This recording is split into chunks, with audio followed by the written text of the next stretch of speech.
করতেছে, কিন্তু আমরা মুসলিম দেশগুলো থেকে বেশি আশা করতেছি, যেমন আরব, সৌদি আরব এগুলো থেকে, বাট আমরা এগুলো থেকে কোনো সাহায্য পাইতেছি না।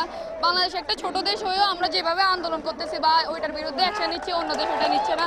17 মাস থেকে ইসরায়েল যে হত্যাযজ্ঞ চালাচ্ছে এবং হুট করে করে যে হত্যাযজ্ঞ চালাচ্ছে, তারা যে ফিলিস্তিনি জনগণ নিরীহভাবে এবং নৃশংসভাবে যে মারা যাচ্ছে, সেটা সারা বিশ্ব বিবেককে জাগ্রত করছে। হামলার মাধ্যমে সমস্ত পৃথিবীতে লজ্জা নেমে এসেছে। আমি জাতিসংঘকে বলতে চাই, তোমার শান্তির বার্তা আজকে কোথায়?